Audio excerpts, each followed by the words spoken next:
Huzzah, my friends, and welcome back to Let's Play Twilight Princess for the Nintendo GameCube. And last time we picked up a sword and shield. It took longer than I thought it would, but alas, here we are in the Twilight realm. Which, it's not as interesting as, say, the Dark World is in, like, Link to the Past, for example. Really, it's kind of like a blanket of darkness that kind of covers areas you've already been. I kind of wish they did a little bit more of that, but I guess the overall look of it looks pretty cool. And I remember, like, reading in Nintendo Power the little design specs they were doing for Twilight Princess. Like, okay, did you guys know that originally the Twilight realm was supposed to be like black and white, I think?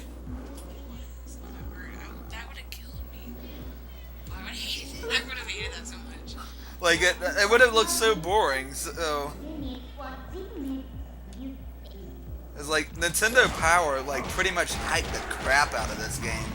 And because of that, I remember when you got Nintendo Power. Do they still make those? No, they just recently discontinued it.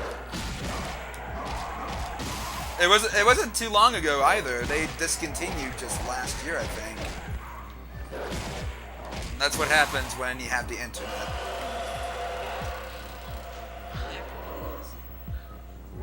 Oh, believe me, a lot more people do than you think. Hobos do not have the internet. But neither are they going to have access to magazines either. What's the holdup? Yeah. Wait a second. If you knew about this, why didn't you... That is so aggravating. Like, why tell me now? Sometimes I feel like Midna can just be an intentional jerk at times. So basically what we need to do is that with our spin attack, we can now do an interesting little circle thingamabob that allows us to kill enemies within our range. And even though it's broken, it's incredibly cool. But you can only use it in Twilight Realms, and whenever Midna gets the case of something that happens in the next half of the game. I'm sorry if I'm like foreshadowing way too much, but if you're watching a minimalist run, I'm pretty sure a lot of you have already played or watched a Twilight Princess game or Let's Play by now, you know. But we can't use the this, like I was saying, in like the normal light world, you know, because Midna is a shadow being in that sense, and well, yeah. But this is a light spirit, and he's going to tell us here and now what we need to do.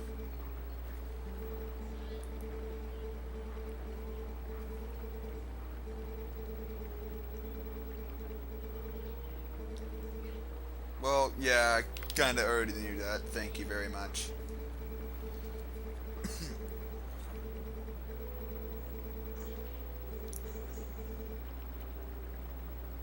Why are you telling me this now? I'm not learning anything new from this.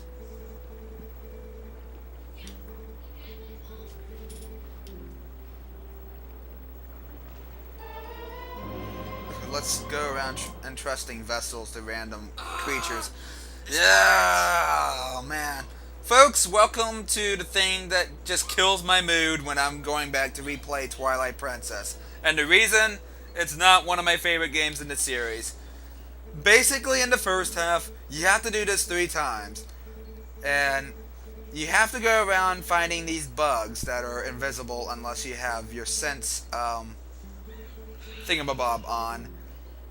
And you're basically going on a little treasure hunt of sorts. And really, something like this could have been better off saved for a side quest. I don't want to be doing treasure hunting in my Zelda Or at least just once. I mean, once wouldn't have been bad. And believe me, folks, it gets worse. Oh, man, it gets worse. Especially the last one. This one is a bit linear than others, so finding these aren't an issue. But really, when you go to play a Zelda game, is the first thing that comes to mind, oh, hey, I want to go find bugs to save the world. No, it's not. I want to go to different dungeons, collect plot MacGuffins, advance the plot, save Princess Zelda, the end. Maybe have some interesting plot to it or something. But I really just don't find this sort of gimmick fun. I just really don't. It's seriously like the bane of my playthroughs. It's the reason I don't come back to Twilight Princess as much as other Zelda games. Because I know I gotta go through this every time I do it. 3 times, by the way.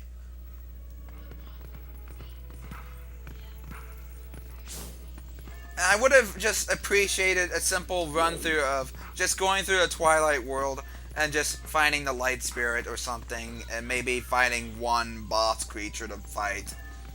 But no, we gotta do this stupid treasure hunt that enforces a lot of exploration. And considering how early this is in the game and they're already making you do something like this, I don't think it's a very good impression to leave players with whenever you begin the game. I mean, I guess to each their own, maybe. I mean, there's probably a reason as to why people consider Twilight Princess is their favorite, outside of maybe just it being their first game they played. But really, I just don't find the appeal of these sections at all. I just don't. And since you retread it again in the Light World anyway, I just really don't think, like, introducing a segment of the world via the Twilight is a very interesting way of engaging people in the world of Hyrule, really. You want to hear, like, the iconic music of said place. You want to get to know the people and stuff. But no, instead, when you first visit the place for the first time, you listen to this really boring music in the background. It's another thing. Like, I love Twilight Princess's music, I'll admit that, but I really just don't like this track. It's atmospheric, but that's it. It just adds to just how even more boring this treasure hunt already is. Like, could they change it up at least a little bit? Like, please.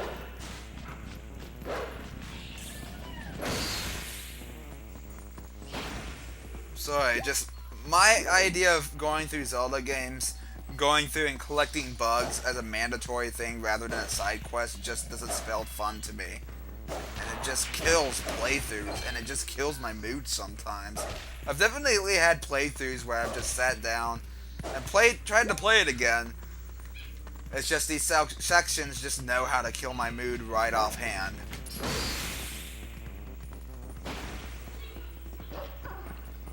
And it's just something that isn't really something that you can really get into. It's just, you have to have that certain mindset, I guess, and it's just not something that I could get into. I'm sorry.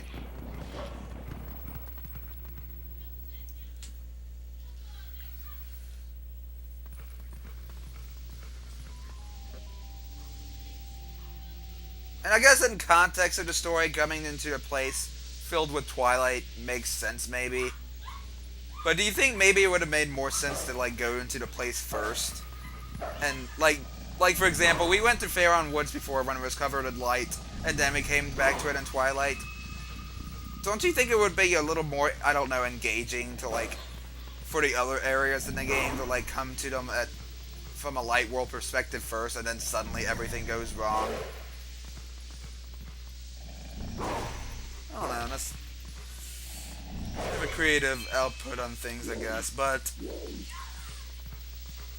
yeah, essentially, other than the fact that everything looks Twilight-y, and that's another thing too, they really just don't do much with it, and this is like the only time in the game where Twilight really affects like the overall layout of the area.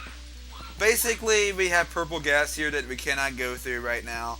If we try to, we just respawn from our spawn point, aka taking damage and in the sense of falling in a pit or whatever.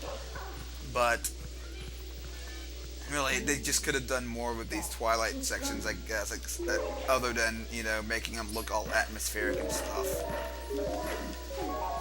Definitely we would have made like a great callback to something like the Dark World and A Link to the Past. And I'm not saying like change the entire world altogether, but at least like make nice little differences here and there to where whenever you exit out of the Twilight or something, the layout isn't exactly the same, and there's like you get a new experience out of revisiting each area all the time.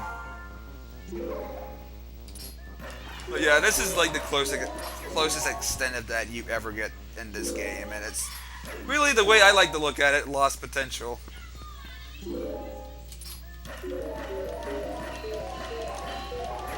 And I think I just missed some bugs. Oh gosh darn it. Yeah, I did miss some bugs. Shoot. Sitting here having a fun, grand old time with the gas, and I completely forgot about that. So, let's go in here on purpose. Oh no, I start right back here. Yep, crap.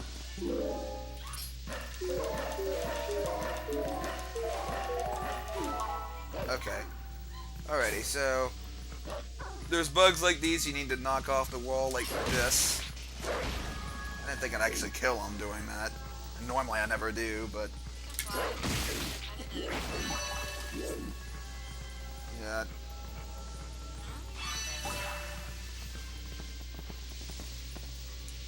Oh crap, I forgot another one too. Ugh. See, I don't want to do stupid treasure hunts. Ugh.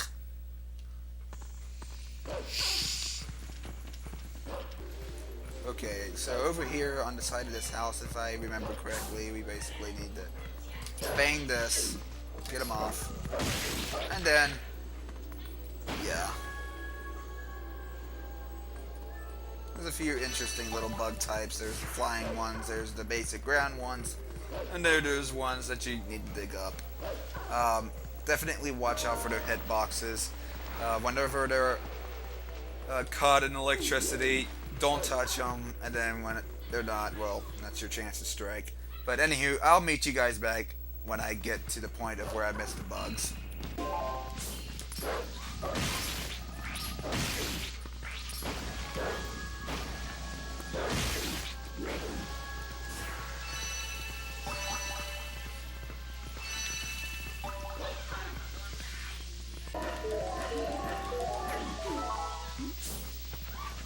Okay guys, I'm back. Dig this guy out. See if I can do it. Yeah, you gotta be like spot on with these guys for some reason. Ow.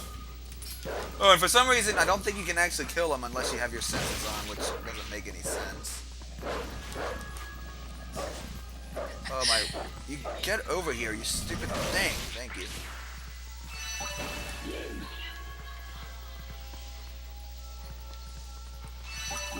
Alrighty, my friends, but next time on Let's Play Twilight Princess for the Nintendo GameCube, we will finish up our bug hunt and bring Faron Woods back into its lighty lightness. So, thank you guys for watching, and I'll see you guys then.